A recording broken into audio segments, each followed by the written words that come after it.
Confess. I'm Evan Davis, BBC presenter. Welcome to this event, jointly organised by the London School of Economics and Hay Festivals. And I'm delighted that we are here to discuss Daniel Kahneman's book, Thinking Fast and Slow. And this is, in fact, a book launch. This is the launch of the paperback version of the book. So by and large, this is not going to be a feisty argument, okay? We're here to praise the book, not to bury it. And fortunately, it's extremely easy to do that. Can I just ask, how many of you have actually read the book? It has been out in hardback. Wow, a lot of you. How many of you have not read the book, just so we can get... Okay, so about 60-40 have not read it. Well, what it does is put a lot of Professor Kahneman's thinking together in one place. There are lots of books on irrationality and the behavioral economics, but I have to say this one I think does step it up a level in its degree of analysis. I present a program called Dragon's Den. I'm sure a lot of you have seen it. It's very popular, an investment show with 5 expert investors being pitched at by entrepreneurs, and then the dragons decide whether to invest in the entrepreneur. And I have noticed that 1 or 2 of the investors, the dragons, are analytical, do calculations, and work out whether this is a good investment. And 1 or 2 of them are intuitive. Duncan Bannatyne, if any of you know the program, Duncan Bannatyne is very intuitive. And having watched this over several hundred people coming in, I've tended to think I would always go with the intuitive guy rather than the calculating one. Somehow just the intuitive ones just seem to get there, notwithstanding the sophistication of the calculations.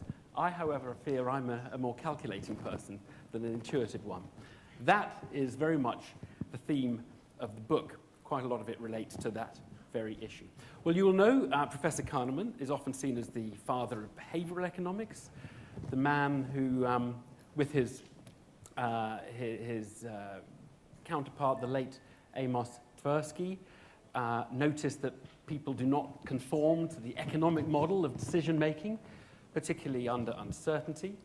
So one might say, while talking of television, that he's had a career devoted to working out the behavior people exhibit on Deal or No Deal, if you watch it.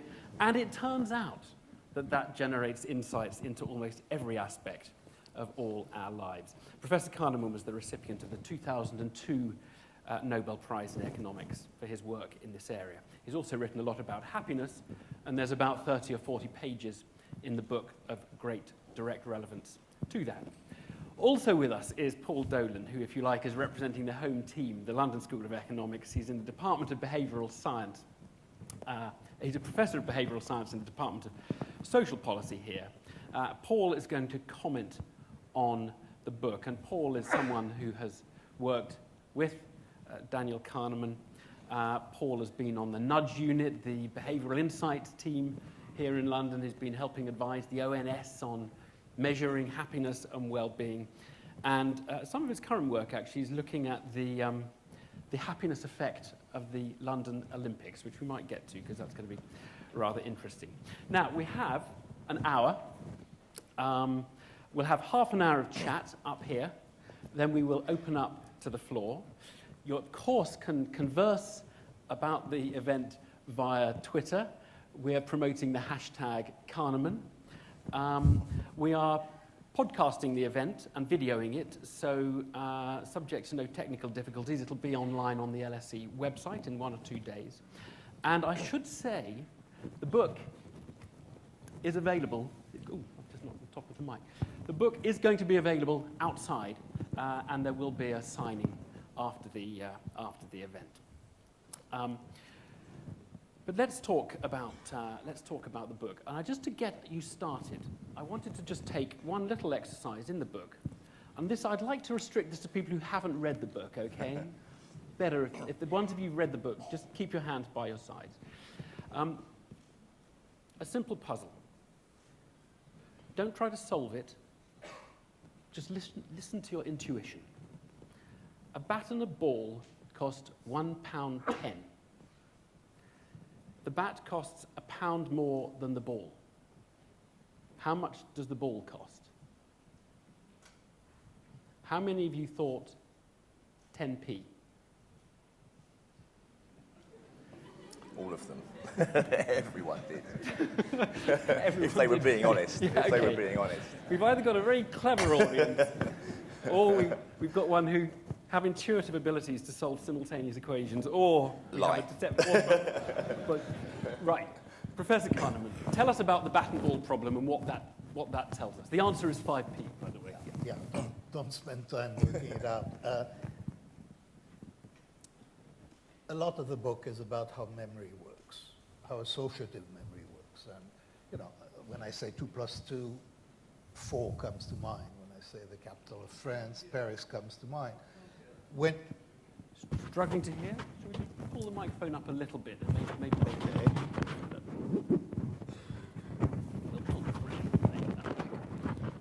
Is that better? Yeah. Or am I just disconnected? Is it okay now? It's not good. Take it a bit higher. Okay? All right? carry on and they'll let us know if it's not working. Okay. Associative memory sort of delivers things to us. We're not really aware of how it works. We don't decide for it to work. And in this particular instance, for some reason it's very clear, the first thing that comes to mind, just about everybody's mind, is 10p. The number 10 comes to mind. Now, what's interesting about this problem is about 50% of students at Princeton and MIT and Harvard, and I suppose LSE, will say 10p when asked that question. And you know something truly important about those people, which is that if they write 10p at their answer, they didn't check their answer. Because if they had checked, they would know it's wrong. Because it's very, very easy to add 10p to a dollar and to a pound and 10. And not checking is interesting. And checking is a function of what, in the book, I following others. It's not, those are not my terms. We call it System 2. And System 2 is the one that monitors what System 1 is doing, and it's effortful, and it's work. And I describe System 2 as lazy. And that's why when you have an answer that comes to mind and you're confident in it, and it looks about right, something, when it looks about right, you just say it. And the laziness of System 2 is part of the answer, and in fact, that's the reason that we have that problem in there. So just draw the distinction then, because there's System 1 and System 2. Just tell people what System 1 thinking is and System 2 thinking, because this is the... Well, System 1 thinking is fast thinking. That's in the title. System 2 thinking is slow thinking, but mostly System 2 is defined by an investment of attention and effort. So any mental activity that is effortful, we classify as a System 2 activity. I should add that those are metaphors. I don't really believe that there is a System 1 part of the brain and a System 2 part of the brain. There certainly is not a System 2 part of the brain, that we know for sure. But those are very convenient metaphors. My hope in writing the book is that when you've read it, you sort of know these characters. They may be fictitious characters, but you get a sense for what System 1 does and for what System 2 does. And that's the idea, that the mental life is an interaction between those fictitious characters, and that you understand it better if you know them. And so Malcolm Gladwell, who wrote Blink, that was really a book about how System 1 thinking is really, really top and really good, and we should trust our intuition. And your book is about how System 1 and System 2 interact. That's right. And it's also about what I call the marvels and the flaws of System 1. I mean, Blink was mainly about the marvels. And, the marvels that he quotes are real. And indeed, it's a marvelous machine. But it's also flawed sometimes, and it's flawed predictably. So you can tell when mistakes will be made. I mean, at least in principle. If you know the situation, you know situations in which very likely the first response will be incorrect. as in that puzzle. Okay, I'll tell you what, I think we need to point that microphone up to your mouth. We just... Why don't you do it? You are the expert. I'm the expert. Let's see if we can get this. It's not that great, is it? We've got that like that. I think it's got to be like that. Just try that. Well, is that better? I mean, you know. Okay, Thank you. glad I'm serving I thought I was talking very loudly before. Yeah, no, we could hear perfectly up here, actually. It was... Okay, so we've been describing System 1 and System 2 types of thinking. The more intuitive, instant, fast thinking is System 1. The slower thinking, the more calculated, System 2 thinking. And the book is about the interaction between the two. The crucial thing about System 1 is that it makes mistakes, but it doesn't know when it's making mistakes. Well, you know, I would say the crucial thing about System 1 is that it's wonderful.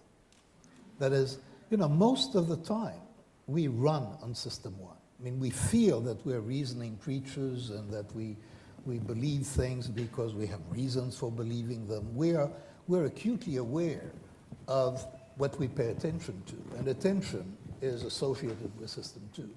But, you know, in the book, the hero of the book is really System 1. And System 2 sort of thinks that he or she is the hero of the book, but it's not. System 2 is more of a side character who corrects, but a lot of the action, if you want to understand why we believe what we do and why we do what we do, you have to understand System 1. And most of the time, what we do is just fine. You know, I mean, we couldn't live if we depended on constant analysis. So we live on, you know, fast thinking. And fast thinking is usually fine, except it sometimes makes mistakes. And Paul, this distinction is widely accepted and useful? Yes and yes, I think. I mean, the interesting thing is that System 1 is always present. That 2 + 2 question, you can't help yourself but engage System 1. But of course, as you said, you know, you only have access most of the time to your consciousness, which is System 2. So you think that most of your behaviour is being influenced by System 2. And a lot of policy design and policy interventions are, you know, based around the idea that if only we can influence and change System 2, we can change people's behaviour. And given that so much of our behaviour comes from System 1, that's not always effective. So more effective interventions to change individual behaviour may come from trying to influence the automatic processes. So that's where I think it's incredibly helpful.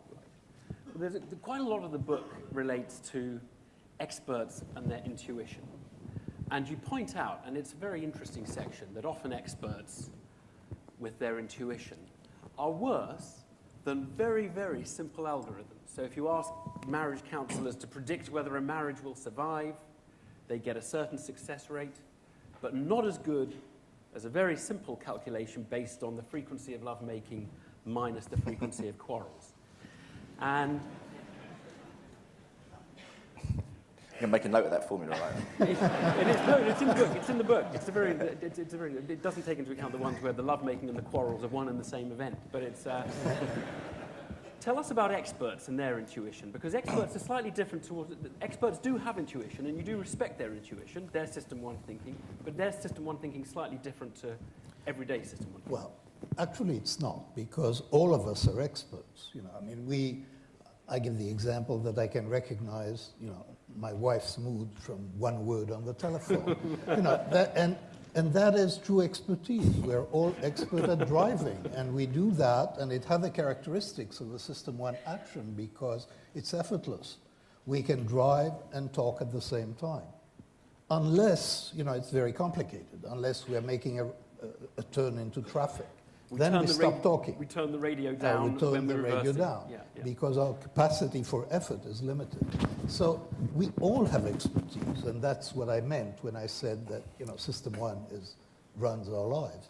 Now, we are tremendously impressed by people who have expertise that we don't have, like, you know, a master chess player who instantly sees strong moves, or the physician who can recognize an illness, you know, at a glance, make a diagnosis at a glance.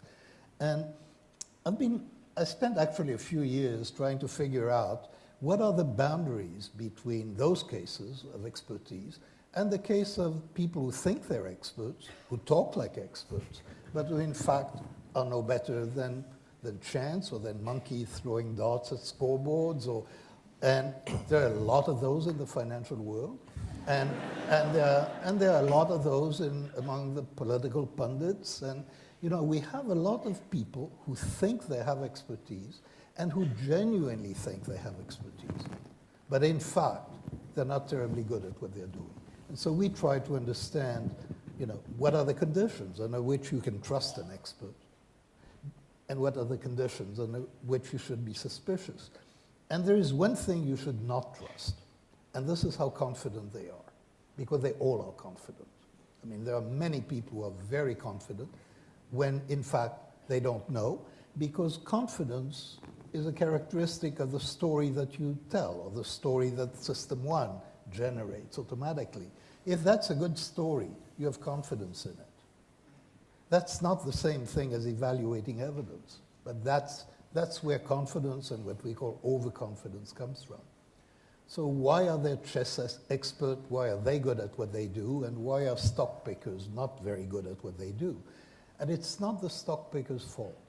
They live in a much more complicated world than chess players. In fact, they live with a world which, to a good first approximation, is unpredictable. So if you live in a truly unpredictable world, the amount of practice at making decisions in that world is going to do nothing for you. But if you play tennis, which has rules, if you play chess, which has rules, or if you interact with your spouse, and that has rules, you will develop expertise. And so it's a matter of looking not at how confident people are, but at the world in which they live and whether that world is regular enough to support expertise. And that is actually not the way that we evaluate experts. We tend to take them at their self-evaluation, and that's often a mistake. And confidence is not a guide to accuracy, is one of the absolute key points. In a way, the theme of the book is jumping to conclusions is a good thing if you jump to the right conclusions, and it sucks if you jump to the wrong conclusion, basically, and if you have a tendency to jump to the wrong conclusion. Discuss. Fair enough. I mean, I describe System 1 as a machine for jumping to conclusions. That's what it's, and it's really awfully good at it. I mean, my favorite example in the book, and those who have read it will recognize it, is people listening to a sentence. I think actually the experiment was done either in Europe or in the United States, not in the UK. And events in their brain are measured at the same time. And they hear a sentence in an upper-class British male voice, which I will not try to mimic for you. And it says, nor will you. No, exactly. And it says, I have large tattoos all down my back. And within about a third of a second, the brain responds in a very characteristic way, which indicates surprise. Now, if you think of what it takes to generate that response of surprise in 1/3 of a second, it's a lot. You have to recognize that voice as upper-class British male. You have to bring up the stereotype of upper-class British males. You have to put that together with having large tattoos all down their back and say, well, that probably is not a characteristic of upper-class British males. And there is an incongruity. That generates surprise. That mobilizes System 2. That's a very, very good system indeed. So the marvels are, to me, more impressive than right, the flaws. so the surprise is from System 1, and that mobilizes System 2 to kind of picture that this is an incongruous person or an unusual person who doesn't conform to the stereotype. Yeah. Paul, one of the things the book sets out to do is to increase our vocabulary. Because I think you say you want us to have words to think about our thinking in more constructive ways. I just want you to run through some of the words and phrases that you think it would be useful for people to have, lay people rather than trained psychologists, to help understand? Just give us some of the words and what they mean, and then people can write them down and look them up on Wikipedia thereafter. Bloody hell. Some of the Well, words just think of about two or what, three. Yeah. I mean, you must know a couple. anchoring, I think. Well, I was going to use this as an opportunity to publicise Mindspace. It could have took me 25 minutes to get that in. Is to think about the System 1 drivers, actually, because I think, as I say, coming back to the earlier point, that actually as we increasingly recognise that so much of our behaviour is influenced by System 1, it may be possible and much more cost-effective to influence behaviours by changing the way that System 1 acts in the situation that it's in. And it moves us away. I mean, one of the great marvels of the work, and we'll maybe talk about a bit more about this when we move on to happiness and well-being, is that it moves the discussion away from individuals towards contexts. So we stop seeing the world as people marching through life as a very consistent, coherent System 2 actor, but as a System 1, clearly influenced markedly by System 1, local influences, situational factors, contextual factors. And one of the challenges for policymakers is to understand something about the robustness of those local situational factors. So one of the things that we tried to do, building on some of this work, is to kind of gather those up.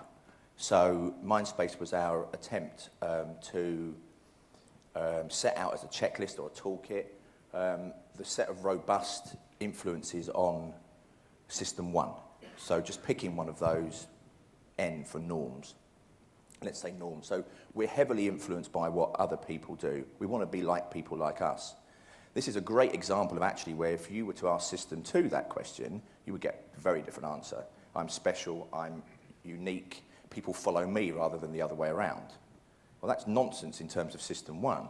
System 1 likes to be like people like you. So we can design policy interventions, as has been, as we've been doing here, to influence people's behaviour. For example, late tax payment. People would get letters that said, you've been a naughty boy, we're going to fine you £100, and then we'll fine you some more if you don't pay your taxes. It doesn't really work. If you say 94% of people in Exeter pay their taxes on time, that has a much greater effect on late tax payment. And people won't, this is the really important point, the System 2 answer to why they paid their taxes won't be, I was influenced by 94% of people like me. It would be, it's about time I paid my tax, I'm late, it's overdue. It's a very conscious, cognitive reason for why they did what they did, when the driver of the behaviour was an automatic process. So I think that's, in a sense, I think we're moving much more towards trying to understand the robustness, if there is any, of the System 1 influences, rather than trying to look for coherence in the System 2. Norms. That was a good one. Give us some of the words you think people should have. I'm not reducing what you said. I mean, I think that, but it is a very important one, and they do influence us. But there are loads of them. I mean, the book is just full of them. I just want you to give us some. The book actually is, to a very large extent, an introduction to a language. And I explained that my aim is to educate gossip. And the idea is that we're much better at observing the thought processes of other people than we are at examining our own. And that our chances of detecting mistakes are a great deal better if we examine other people than if we examine ourselves. And so words are tools. So, a word like anchoring, so there is such a thing as an anchoring effect. There is such a thing as a priming effect. And I will just mention base rate and regression to the mean, and there are lots of words that are not in the language. But I think that if they enter your language, if you think with those categories in mind, you probably will think better about thinking. And I talk of educating gossip because you will primarily use those words in describing the mistakes of other people. But if all of us lived in a culture that was more sophisticated about human behavior and human thinking, the quality of gossip would be better. Can I just ask something on that though? Because no, not yet. Okay. All right. And the point about the quality of gossip is that every one of us, when we make important decisions, we anticipate the gossip of other people. And I think that if we anticipate intelligent gossip, we're going to make better decisions. Raises our game. Yeah. Than if we anticipate foolish gossip or malicious gossip. So that's the idea of educating gossip. Now, Paul. No, so my question or challenge, since we need to try and find something to disagree about, is, we don't need to, but it helps, is how successful do you think we can be in that? I mean, I know you've said many times, that you probably clearly know, more about any of this than anyone else living, but yet you're still subject to these biases and influenced by them, and we all are, because we just cannot bring ourselves to really, really understand the kind of fallibility of our decision making. So how hopeful are you about us being able to really do that? I'm really completely pessimistic about this as a self-help book. It is not a self-help book. And, and I know that from experience because, as you say, I've been studying this stuff for about 45 years and I really haven't improved one bit. I mean, it's not my intuitions. And actually, the work began that way. The study of the work is my collaboration with Emma Struski started when we examined our wrong intuitions. We were both teaching statistics, and we both had intuitions that were not in accord with what we were teaching. And that was the game, actually, is discovering where our intuitions diverge from the rules. And nothing happens to System 1 as a result. You can't teach System 1, basically. I don't think... You can exercise System 2, and you can make System 2 more aware of when not to trust System 1. That's it. And that's the thing. You can recognize cues. You can recognize cues that tell you, oh, here I'm likely to be making a mistake. Yeah. And it's a rare event that you do it. And then the answer typically is to slow yourself down. That is to bring System 2 into the picture. Sometimes the best answer is actually not to rely on your System 2, but to ask somebody else.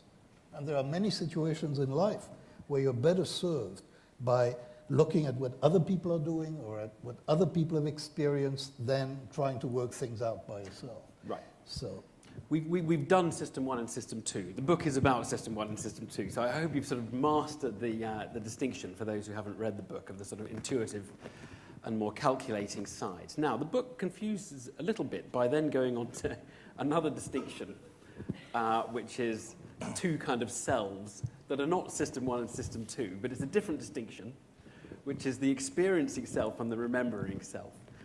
And that's much more important to the topic of happiness, which is another huge area of yours. So before we open up to the floor, I just want you to explain in 2 minutes happiness, the two selves, and what the relevance of these two selves is to happiness. Well, there are really two types of questions that we can use, and they are very widely confused. I mean, I can ask you, how do you feel right now? And I can ask you, how was it? How did you feel, during the concert or during that lecture? And people are not truly aware of the distinction between these two kinds of questions. And I'll give you one brief example, which is something that happened in a lecture I gave, where somebody reported an experience, and he said that he had been listening to a symphony on his record player. It was quite a few years ago, and it was fine. The symphony was glorious, and at the end there was a terrible screeching sound. And then he added, and it ruined the whole experience. And this is interesting because it didn't ruin the whole experience. He had the experience. What it ruined was the memory of the experience. So he was not distinguishing between the experience itself, which he had had, and the memory, which is all that he had gotten to keep from that episode. And it is true that the screeching sound ruined the memory, but it didn't ruin the experience. And it's that kind of distinction between, I call the experiencing self, the one who does the living, and the remembering self is the one that grades it later, or remembers, or thinks about it. And it's very important in holidays, for example, isn't it? Because people have a memory of a holiday completely different to the experience at the time. Oh, and actually, that's been studied. People choose the holiday in terms of their memories of the past holidays. And their memories are frequently quite inaccurate. So that if you collect a diary and you evaluate how good the vacation was from the diary, and then you ask people how good was it, you find major discrepancies. And you find that people decide it's the remembering self that makes the decisions. And it's the experiencing self that has to live with the results. So that's... Right. And the point on happiness is you can be happy in one dimension and unhappy in the other. So we need to really think about when we say, is somebody happy or is their well-being high? Which one of the two are we talking about? And you know, there are differences because it's not the same things that cause us to be happy in the moment and that cause us to be satisfied with our life when we think about it. So, you know, we know a lot about what makes you happy in the moment, and it's primarily being with people you like or love. I mean, that's a very fundamental. And it's spending time with people and it's the amount of time, because when you think of the experiencing self, time is a key element of it. You know, the more happy time, the happier a person is. But in memory, that's not the way it works. In memory, we represent whole episodes by an event or by a single moment, a slice through time. What determines life satisfaction is completely different. It's primarily whether you live up to your goals. And so goals are very important. And it turns out that, for example, how rich you are makes a pretty big difference to life satisfaction. So it increases. But how household income, in terms of experience happiness, at least in the United States, it's a strange and remarkable result. Being poor is terrible. So people really are unhappy in the moment when they are poor, and this is in substantial part because every misfortune of life is worse when you're poor. And then it increases with household income, and at a household income of about $75,000, which is about 50,000 pounds in the UK, it stops rising, and it's flat beyond that. Absolutely no effect, and I mean no effect. So clearly something happens beyond 75, and by the way, life satisfaction goes on rising, but happiness in the moment, as we measure it, doesn't. So clearly something happens, and it may turn out, the best guess I think that we have, is that beyond that level of income, you can buy new pleasures, which of course we do, but you derive less pleasure from the small pleasures of life. And so it evens out. And so beyond that point, there is no gain in real-time happiness, although there continues to be a gain in life satisfaction. But I mean, it's worth saying that this is the solution to the paradox that some of you will recognize, the Easterlin paradox, which is why sometimes happiness seems to be correlated to incomes and why it doesn't grow over time, why we don't grow happier over time, even though we become richer over time.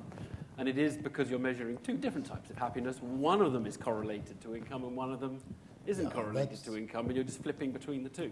It's in part, yeah, that is certainly part of the story. It's a more complicated, Easterlin is a complicated story. Yeah, okay, well, let's not... Yeah. We're not even going to get into the Easterlin paradox. I think what Danny's focus, I think, largely on experiences, moves us away from thinking about a kind of good fortune index, which is basically what the life satisfaction measures pick up. Yeah. It's kind of, you know, how well do you think things are going or have gone, referenced against some expectations. The experiencing self brings the focus away from what you have to what you do, basically. Yeah. And so we start focusing much more on how people use their time. And it kind of is quite remarkable, really, that a lot of policy discussions are not actually about time use. Yet it is the ultimate scarce resource. I mean, you can beg, borrow, and steal money, but you can't get lost time back. And so focusing on happiness as a flow of experience over time really recast that, you know, in that way. Just in a sentence, I'm going to open to the floor, we're running late, but in a sentence, Olympic Games making us happy or not? Yeah, they make us happy. I think they will. And memories, I mean, that's the key bit about them. As you said earlier, Evan, which I didn't know, it's going to cost every taxpayer about £100 to host the games. You think of all the things that policymakers spend £100 of your money on your deathbed, you will remember that they spent it on the 2012 games. And I think, once in a while it's fine to throw a party. It was 1948 we hosted it last time. We'll wait another 60 years and host it again. It wasn't actually, it wasn't every taxpayer, it was every man, woman and child. Every man, woman and child, okay, well. Right, come on, let's open up. You've got the basic layout there. System 1, System 2, remembering self and experience self, two different types of way of interpreting happiness. We're going to take questions. There are going to be roving microphones. My glamorous assistants will be running around. I can see somebody, did I see a lady down right here? And we'll take this one first, and then the lady in the pink sweater over there. Just pass it along. Do tell us who you are, because it's interesting for us to know who you are, unless you're embarrassed about who you are, in which case it's not obligatory. I'm Sarah Smith, and I'm a student at UCL, actually, psychology. Professor Kahneman, one of the things I loved about the book was some insights into your working relationship with Amos Tversky.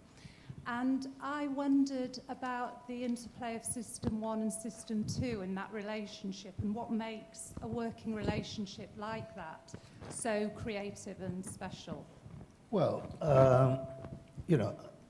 I was extraordinarily lucky. I mean, my collaborator, Amos Tversky, many people thought he was the most intelligent people they'd met, so he was just brilliant. He was also very funny, and we just liked each other. So we liked each other's company a lot. And that was really, and between the two of us, when we were alone, there was never competition. When we were in public, sometimes we would compete, and that would spoil things. But when we were by ourselves, it was completely, there was no defensiveness. You could say anything.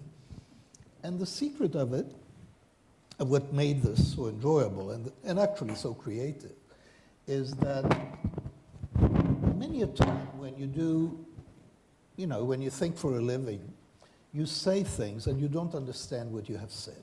It takes years for many theorists to understand things that they actually formulated years earlier. Now, when two people are doing this, it goes much faster. So the characteristic thing was I would say something that I didn't understand, but that, it sounded plausible, and Amos would see it very clearly and understand it much, much more clearly than I did. And it's that type of interaction, when you're lucky enough to have it, that makes a collaboration, much. I mean, we were together much better than either of us were separately, and we knew it. More than the sum of the parts, yeah. He does get a lot of references in the book. You're very generous in sharing the attribution of the thoughts. Yes, the lady in the pink there, yeah. And then we'll take, just see I'm sorry about the sound problems, by the way. This comes from here, I think. No, I think that might be the mics out there, I actually. see. And then the one in blue, the lady in blue over there. But yes, in pink first. My name is Deborah Booth, and I'm here today on behalf of the Daedalus Trust, which was founded by Lord David Owen to counteract the negative effects of hubris amongst our top decision makers. You're here on behalf of a trust. That's Indeed. Just a quick question, though. Don't give us too much of a speech. Yeah. Bring the mic slightly closer to your mouth. Right. Okay. Professor Kahneman, your work clearly shows us that we privilege fast action, but in doing so, we hide the risk of error in our decision-making from our conscious awareness. In times of widespread upheaval and change, the risk of this error is magnified both by the obsolescence of the intuitive skill of our decision makers and by an increased pressure to make quick decisions, which our anxiety causes them. What I want to ask you is how you would advise our political and business organizations to protect themselves from the inevitably disastrous decision-making by their leaders. Okay. Sorry about the noise. Paul, do you want to just have a quick stab at that? Because I know you think quite a lot about policy. Yeah, I think one of the major challenges for all of us, and it's not just policymakers, but especially policymakers, is that they think the way that they think will be the way that other people think.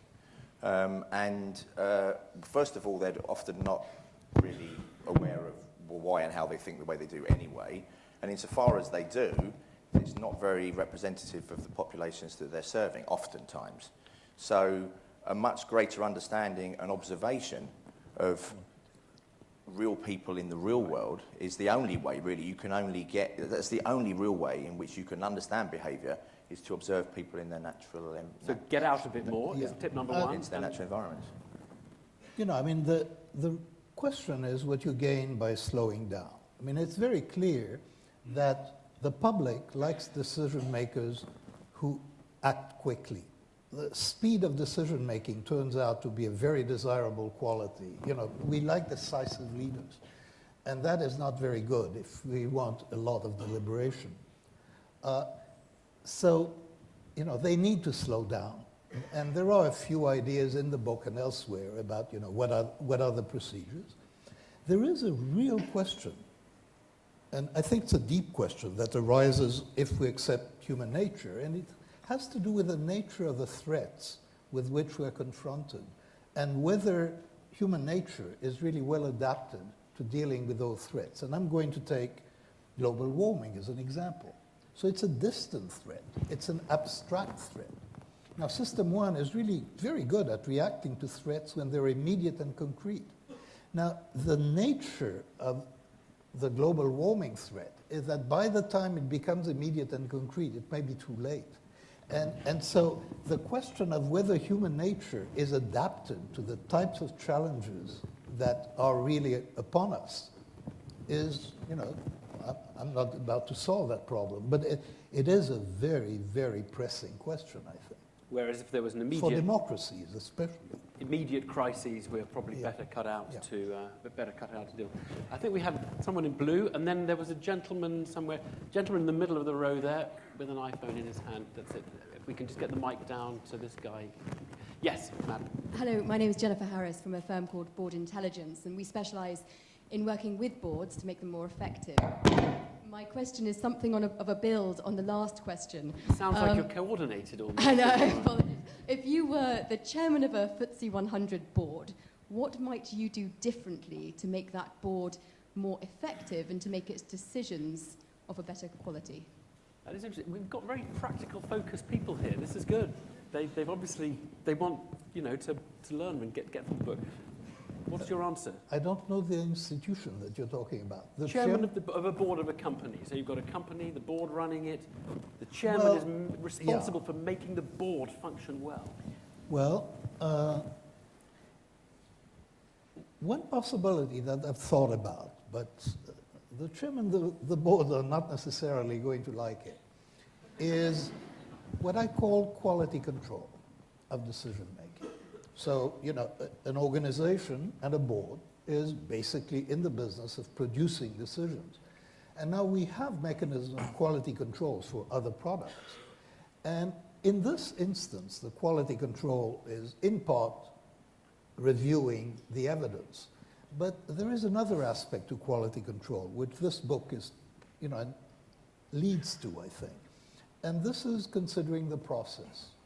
That is, what actually went on as the decision was made, and what biases were likely as the decision was made. And in principle, I think quality control of decision making is possible, at least for some kinds of decisions. Whether it's going to be adopted is a very difficult question, because the answer might not be to the leader's liking. It has to be independent. It has to be independent. Well, then, and you know, leaders just do not like people looking over their shoulder, and they do not like to be second-guessed. And so even if I think it is possible to develop a recipe for quality control that would actually, you know, it wouldn't save the situation, but it would eliminate a few mistakes. And it would be very cheap, so it would be very well worth doing. But you will find a lot of resistance in organizations to the idea of that happening. I think you would, yes. So we had gentlemen here. We've got someone closer to the back. Yes, there's a guy right up in the back row there, right at the back. Yes. Sir, here, keep your hand up at the back, and the mic will come your way. Yes, sir. Hello, my name is Ross Simpson. I have a question really for the panel, which is, in your experience, by having a better understanding of system 1 and 2 thinking, how can this help us identify intervention triggers or interventions to trigger behavioural change, and which is better financially for businesses? I mean, that's the question that Paul was dealing with earlier. I mean, you get to a very different conception of how to intervene and how to change behavior if you think that behavior is guided by arguments, which is by system 2 type thinking, or by context, which is system 1 thinking. I'm just repeating what Paul was saying earlier. So those implications are fairly direct. It makes a very significant difference. It may, you know, I was talking last week to the National Academy of Sciences in Washington, and in the context of how to communicate science to the public. And normally we communicate evidence, but, you know, that's not how people believe. And what convinces people are stories. Now, the stories had better be true and they had better be representative, but they have stories. And furthermore, they shouldn't come from scientists. So it's people already know who they believe and who they trust. And if stories, relevant stories, came from these people, that would have a much larger impact than giving people statistical evidence. Yeah, and I think just to add to that, it just makes us, I think it should make us very humble about what we know, because we're constantly looking for consistency, robust effects, and, you know, given that, you know, I think it's almost impossible to overstate the importance of the local context, the local situation within which actors are acting. And so when you think you found something robust and you transfer it across into what on the face of it appears to be a very similar situation and you get a different result, it appears odd.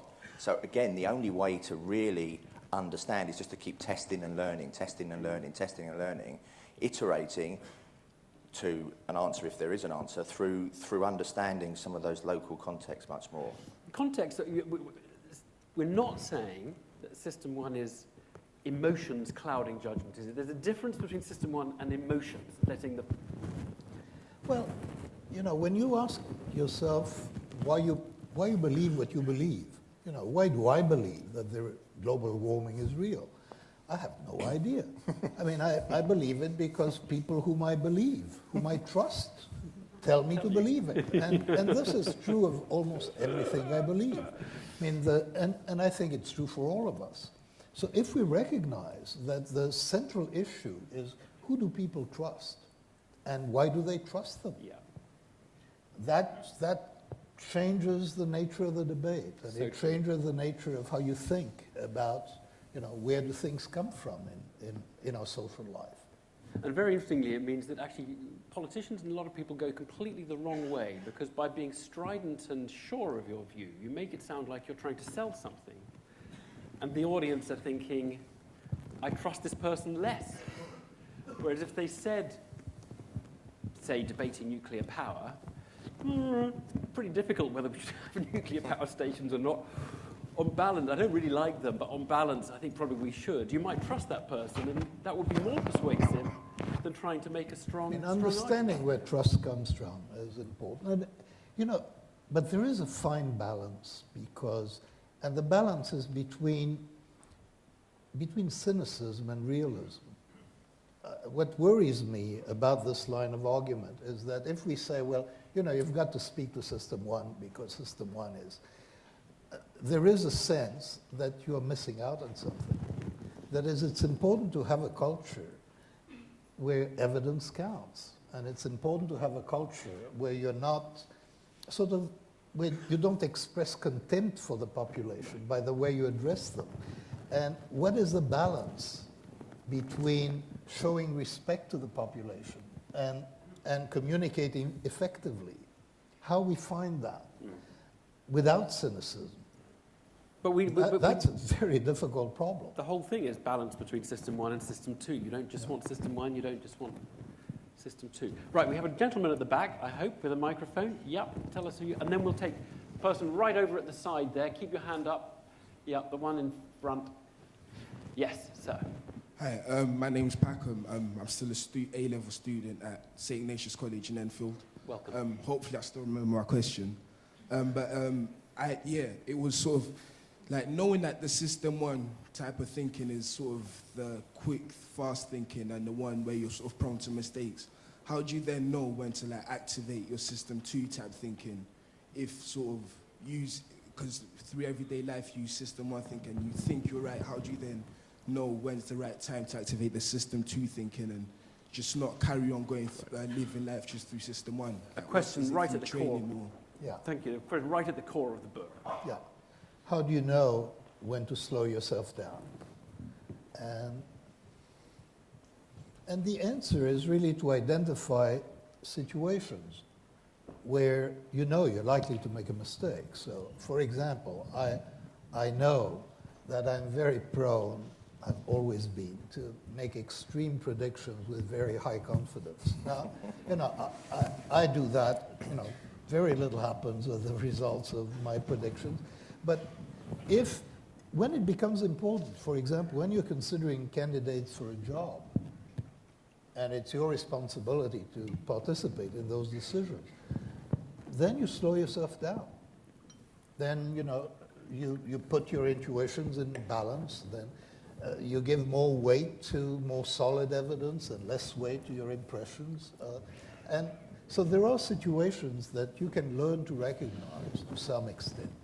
And as I was saying, you especially can recognize them for other people. Yeah. But to some extent, a very limited extent, it happens to me, that, somebody is manipulating me in that particular way, or I'm falling for this, or quite often I will say, I'm really sure that something happens, but I'm also chronically overconfident, so I'm not sure. I shouldn't be sure. And then you invoke system 2, slow down, think about it more. There's a great Wikipedia page on I think it's called Cognitive Biases List of, and it just goes through every possible cognitive bias ever mentioned anywhere. It's great, actually. And if you read it, you can sort of see all the things you might be subject to. Right, we had one... I want to mention a phrase because it's relevant to our conversation. And the phrase is paralysis through analysis. I mean, this is, what happens if you really try to invoke system 2 all the time. It's absolutely impossible, both for individuals and for organizations. We had the guy over there, didn't we? Yeah. And then I think we'll have time for one more, and we'll take the gentleman over there in the check shirt. Oh, and then we'll take one down here who's very vocal, and so obviously ought to get a question. Yes, sir. Thanks very much. My name's Gavin Charles. I'm a student here at the LSE. I'm wondering about happiness, and in particular, if our experienced and remembered impressions of happiness are so different, are there steps we can take to train ourselves to better remember our actual experiences so that a bad ending doesn't supposedly ruin that experience for the long term? Very good question. Yeah, I think it's an excellent question. I hadn't thought of that before. The memories we form are not something that we control. I mean, so, we tend to score episodes at the end. So when there is something, we wait for scoring it, but at the end, a score is generated, as it was in the incident I talked about. Now, what you say is very interesting.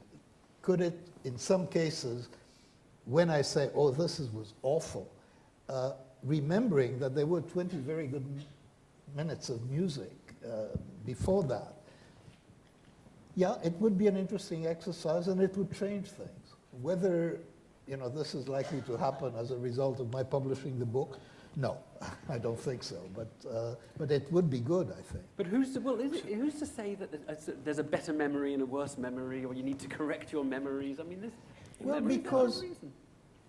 because you do so much in terms of your memory. I have the phrase that the experiencing self doesn't have a voice.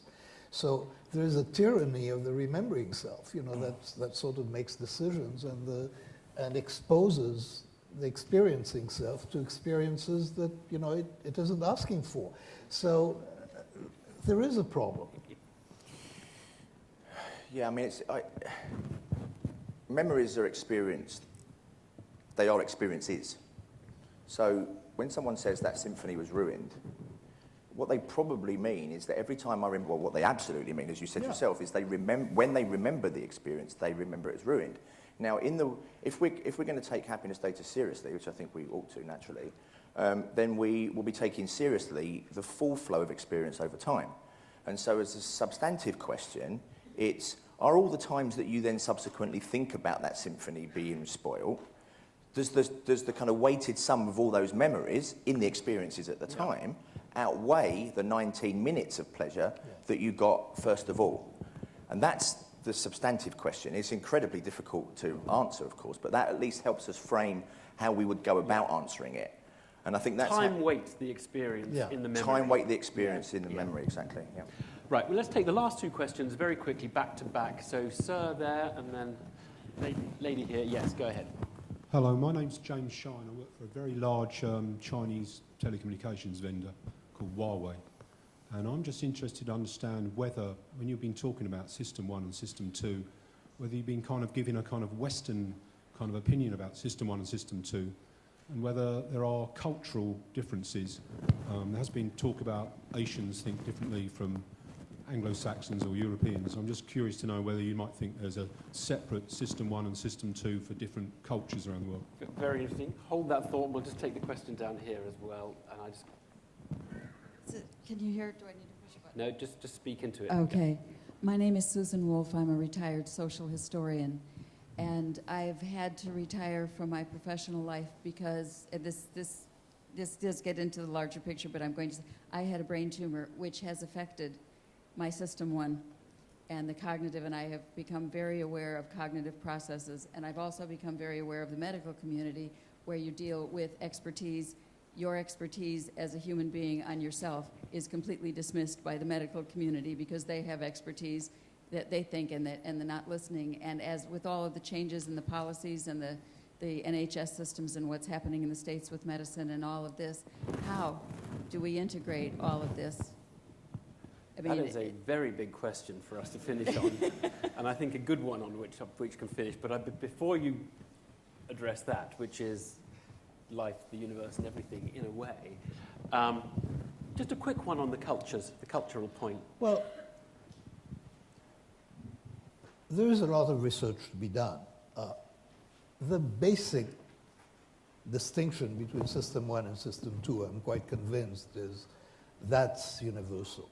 Because they have the same optical illusions. I mean, and there are things that are universal. The content of System 1, that is going to be quite different in different cultures. Different cultures involve different contexts, and people's behavior is profoundly influenced by the cultural context in which they operate. And certainly cultures differ in System 2. In what you learn, how you're taught, what you learn, how you're taught to reason, how much you're taught to reason, how much respect you give to reason as against intuition, and so on. Those are very much cultural contexts, and they vary among social strata, within any one culture. But basically, the story about the two systems, it would be very surprising if it were different across cultures. No, just to say quickly, I think it's probably, I mean, as any academic would say, we need more research and more money to do the research. Obviously, lots more money. But the System 1 effects will probably be consistent insofar as we're all influenced by primes, we're all influenced by norms, we're all influenced by a range of robust effects, but the way those manifest themselves will vary through cultures. So the different types of priming, different types of norm, even though those effects themselves will be similar across cultures. And it's probably the System 2s that differ most markedly. you know, the way that people think about things will probably vary much more. Slow thinking is more across likely culture. to differ Yeah. than the fast thinking, Yeah. the instinctive. I think yeah. so. Don't you think so? And I think there was a last question, Yeah. but I could not answer it. So, Paul, if The last question is the relationship between System 1 experts, how we improve that. a medical expert in the NHS, Oh, you're passing the You question really are to passing me. it on. This is a real contrast effect, isn't it? Well, I mean, you know, that really is a challenge. Again, it comes back. I think it does come back to the recognition of where those biases exist in yourself. I mean, that's the real challenge, isn't it? I think that as we build up more and more expertise, we think we understand more stuff, and we understand more stuff principally about System 2 processes. But we don't have access to the System 1. So no matter how expert you are, in fact, sometimes often the more expert you are, the kind of further away, in a sense, you are from System 1. So I think that's what this work does, Danny's book does, is kind of tries to bring them together in some sense. I mean, I know it's quite, you know, quite sure I that's think a question was raised about what do physicians do about what patients experience? And that's an important question, because it's fairly clear that what the patients experience is not always in physicians' minds. And you know, what they think is good for the patient and what the patient thinks is good need not be the same. So there are very complex questions, some of which are researchable. And you know, the one thing that I took from working with you, the one word I took from working with you was attention. I mean, that's the key to a lot of behaviour. It's a key to understanding happiness as well. And the things that patients and doctors focus on at the time they're making a decision may not necessarily be, often aren't the things that matter in the experience of life. And that's where bringing the insights from understanding behaviour to understanding experiences and happiness together is, you know, sort of the next step of work, I think. Integrating the two bits. Well, we could carry on. I know there are a lot of questions out here. I have to say, I think the book is terrific, and I do think it is. It's not a self-help book, but as you say, just becoming more aware where your intuitions might be misleading you, and then just saying, hang on a minute, I need to just give a little bit more attention to those kinds of moments where I shouldn't be trusting myself, and the vocabulary that it gives you on that, very much to be recommended. Which is a way of saying, go out and buy a copy now. They're available outside. Professor Kahneman is available to sign some of them. I think there are a lot of people here who are going to buy it, and I don't know. You've only got about half an hour to sign. So if he doesn't give you 15 minutes personally as you seek to have your book signed, do forgive him. He's got a pretty busy day.